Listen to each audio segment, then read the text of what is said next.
তো ব্লগটা হচ্ছে দেখো বাড়িতে পূজা, মানে পুজোটা হচ্ছে এই কারণে আমার জেঠি শাশুড়ি মারা গেছে, তো আজকে 13 দিন শ্রাদ্ধ করা হবে, তো বাড়ির নবদ দেওয়া হবে আর কি। এই যে অধিকারী আসছে, তো এই যে নবদ দেওয়া শুরু।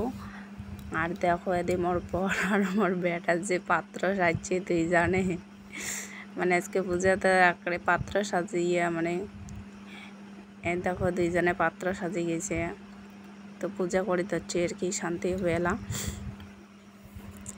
এই দেখো টগরু মাস্তানক, মানে ধুতি পাঞ্জাবি ওর বাবা পড়ছে, ওর দাদা পড়ছে, ঠাকুর দাদা ওও পড়বে টগরু মাস্তান আমার।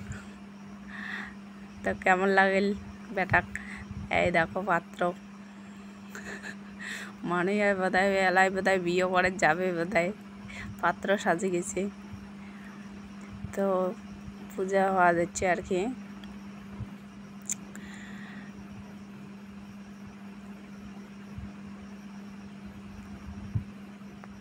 তো পূজা শেষ, আর মানে পূজা শেষ, তো বিদায় দেবে আর কি আধিকারিক।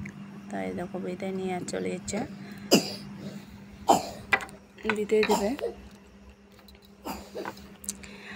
আর মোর বরটা যে এত মানে দেখিয়ে হাসি বাইরে হাত হচ্ছে, মোর বরটা মনে হয় এলাই বোধহয় বিয়ে করে যাবে, বোধহয় পাত্র সাজে গেছে। আর দেখো কেমন লাগে দিচ্ছে মোর বড়। আর এদি দেখো বেটা বেটি ঠাকুর দাদা ভীষণ মানে ভীষণ ফেলে দিচ্ছে, উমরাও ভীষণ ফেলাইবে। আর দেখো কেমন করে ভীষণ ফেলে দিচ্ছে দোনো ভাই বোনে।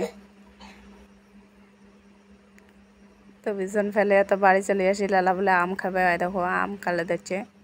আর দোনো ভাই বোনের যে এত মানে যখন মিলতে মিল, আর যখন কাজ ইয়ে তাই তো সেই কাজ ইয়া, মানে দোনো ভাই বোনে যখন মিল মানে সেই মিল, আর যখন কাজ ইয়া তাই দেখো আয় দেখো আম ধরি কাজিয়ে লাগছে, আয় দেখো কী লাগাইছে। এমন যে ছাওয়ালা না, মানে কথা কইতে কইতে সারাদিন কথা কইতে কইতে মুখের ইয়া হয়ে যায়, এত যে কাজ ইয়া করে দুইজনে, মানে কাউকে ছাড়া কাউকে থাকবেও না।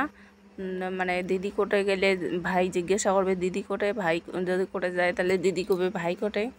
তাই দেখো এলা হচ্ছে শ্রাদ্ধ বাড়ি, আর মানে যে কোনো অনুষ্ঠান বাড়িতে এলা খাওয়ার বসিয়ে তো অপেক্ষা করি থাকা খায় কতক্ষণ খাওয়ার হবে আসবে আর কি। তো দেখো খাবারের অপেক্ষা আছি। তো ভিডিওটা কেমন লাগে, টাটা।